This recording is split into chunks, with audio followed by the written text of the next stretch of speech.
Realm of the Mad God is a game. Alright, thanks for watching, don't forget to like and subscribe. Realm of the Mad God, or as it is often abbreviated, RODMAC, is a game that I found on the Steam store when I was like incredibly desperate for some good free games back in spring of 2012. RODMAC is a bullet hell pixel art MMORPG permadeath pew pew monster killy game, and playing it looks somewhat like this.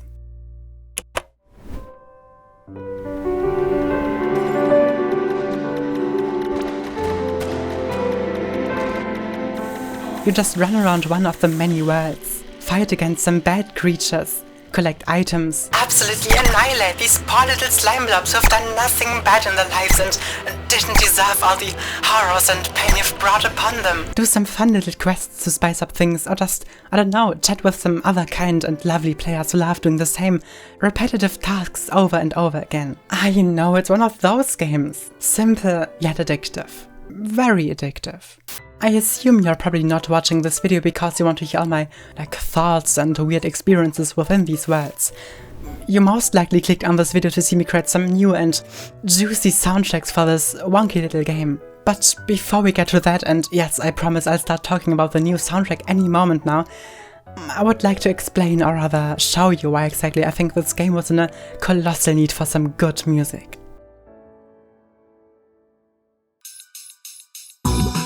For those of you who don't know, RODMAC has only one single, super repetitive piece of music that keeps being looped over and over again, like throughout the entire game. I've conducted a little survey about the game's music a few weeks ago, and one of the results was that 83% of players don't even play with the music turned on. And a whopping 92% of players say that the music gets stale after a while. So basically here's what's going on. This peaceful beach, this flaming hot dragon battle, and this yucky parasite chamber all have either the same boring soundtrack,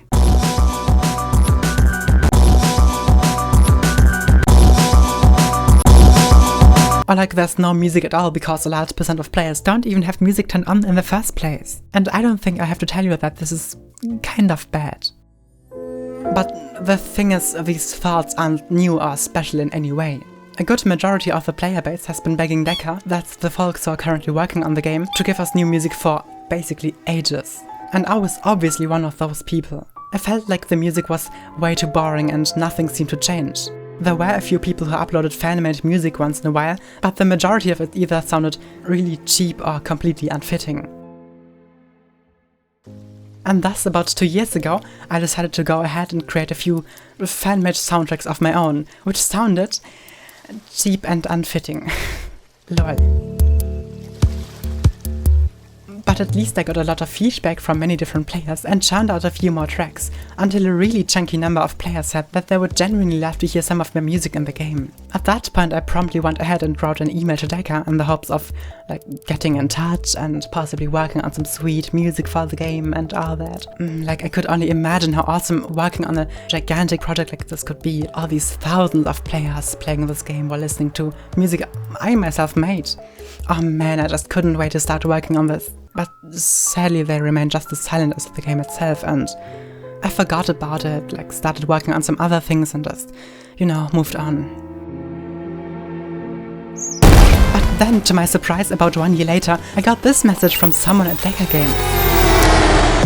Oh Wangerline, you hot, luscious heck of a gal.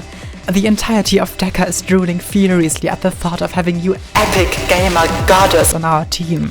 Please, I beg you, join our endeavors and give Realm of the Mad God the soundtrack it needs.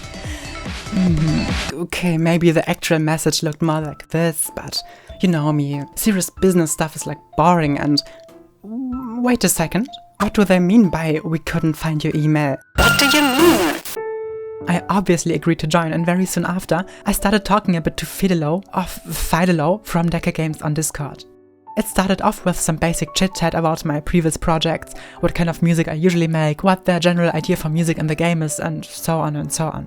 It didn't really take long until I then got invited onto a secret little Discord server, on which 2 other musicians have been already making a few musical doodles. I got summoned onto this place with the intention of making most of the soundtracks and leading the music team, since I'm the only person with experience in making soundtracks for video games and the other 2 folks were very, very new to this. I asked both of them about their experience in working with music in general, and they said that they had no portfolio or history of previous works whatsoever and only very recently got into digital music production. Then I listened to all the doodles the other two people have made and personally didn't really like them, but we still had a few weeks of time just to come up with some basic musical ideas, so I didn't mind and just got to work. In the following days, I kept checking out their music loops, gave some pointers in the right direction and just, focused on my own doodles again. It got pretty clear after some time that I was very unsure if the other two musicians were, really able to deliver workable stuff for the game. So I began talking to Fidelor about this. He told me to let him know when I have doubts about the musical abilities of the two, and this is the part where it kind of gets really uncomfortable and you can probably already see where this is going. I was responsible for the fate of these two musicians who were just making these doodles out of the goodness of their hearts, and here I am suggesting to Fidelor to put them out of the team. But the thing is, Fidelor explicably told me to let him know if the soundtrack would suffer because of this whole ordeal, and at some point I just kind of had to drop the bombshell. Now it was all up to Fidelor. He would either remove them from the team or do something else about it. And while we all wait for Fidelor's final decision on this matter, let me tell you another story from the not-so-distant past. So let's go back in time. Back.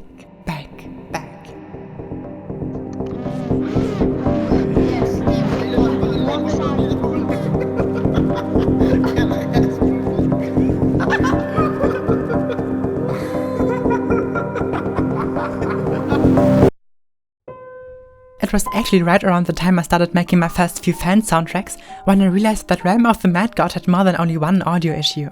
You don't have to play this game for long to realize that the sound effects in this game are honestly not that well designed. Even before I released my first ever fan-made soundtrack, I intended to redesign a few sound effects and turn that whole idea into a little video of its own, but in favor of some other projects I ended up dropping that idea. Skipping 1 year ahead, I remembered that exact idea and proposed to Fidelor that I could also redesign the sounds of Rotmeg. He liked the idea and told me that I should first make a little prototype or preview of possible new sounds, so I went ahead and quickly threw together a very, very rough example. In this clip you can hear footsteps, magic shooting sounds, explosions, and some hot moaning pirates.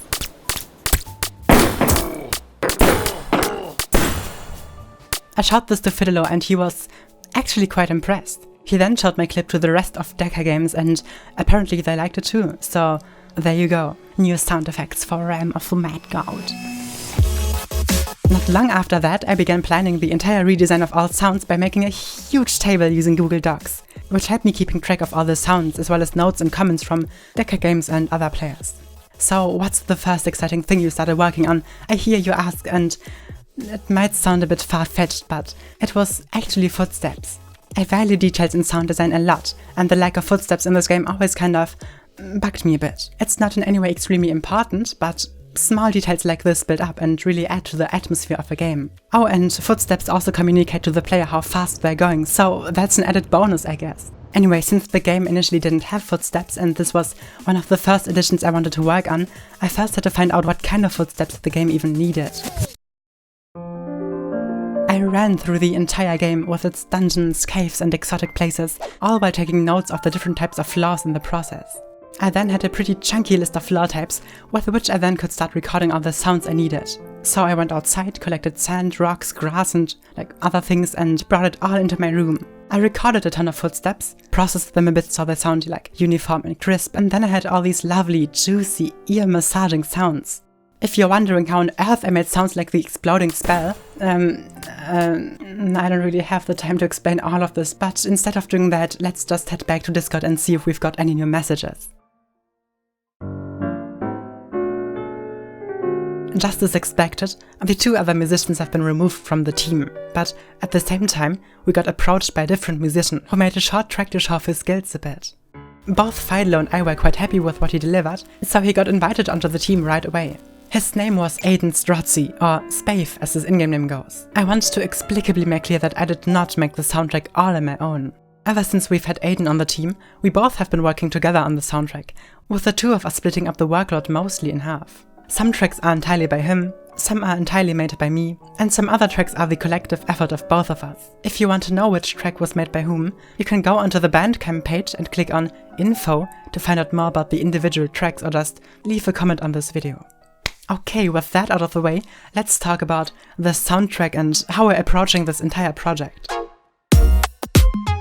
Basically, we're planning to give every area in the game its own track. This means every single one of the around 60 dungeons in the game will get a normal theme as well as a boss theme. On top of that, there are also a ton of other places that will get some music, like the main overworld, the Nexus/hub, some parts of the menu, the place where you keep your enslaved animals, and the vault. This means that there's quite a lot of work in front of us. But putting all this time and love into this project for the next 10 billion years and then, releasing everything at once sounds kind of boring. So we decided to release whatever we have finished about every 2 weeks. This gives the soundtrack some attention once in a while, and we get a lot of feedback and thoughts along the way.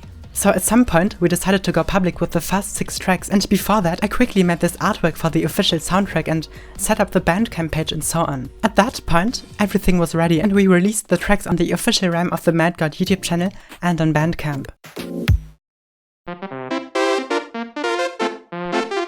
Right after we did that, there was a huge blast of excitement. People were surprised and happy that this game was finally getting some good music after all this time, and the mood was honestly amazing and really encouraging. I immediately began responding to questions in the comment sections of the tracks just to dampen some of that early confusion. Since the player base of Rotmic is quite large and very special in its own way, there was obviously a lot of constructive criticism and memes. If this is vault music, I'm gonna be chilling in a vault. If this is vault, I'm gonna be chilling in a vault.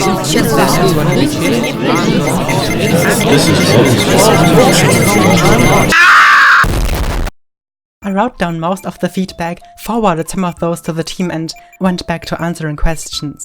When we publicly mentioned that there would be new, reworked sound effects, a lot of people were very happy about this and were glad that this aspect of the game was finally going to get a makeover. At the same time, however, there was a very small, yet vocal group of players who said that the sound effects in the game are alright and are just fine the way they are and don't need changing at all. And honestly, if you think about it, maybe they actually have a point here. What if the sounds are perfect and I should just, keep them the way they are? Okay, who am I kidding? Here's a list of reasons why you are wrong about everything and the sound design is horrendous. Number 1. Many of the sounds are cut off too early and it sounds really cheap when you, for example, level up and then the little magic trail of this majestic sound suddenly just stops. Yeah. This is only really noticeable when you've got the volume of the sounds all the way up, but given that these are the default settings of the game, maybe this is something worth fixing. Number 2. There's no ambience whatsoever. A game doesn't inherently have to have ambient sounds, but if you want a game to sound and, by extension, feel believable and immersive, you need to give the world a voice as well. Just imagine how awesome it would feel to run past one of those lava puddles and actually being able to hear the bubbly mess that this place is.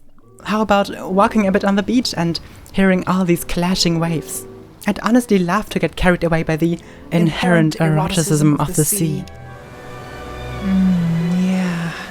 Don't you just want to get in there? Take me, mommy. Wouldn't that be awesome instead of this?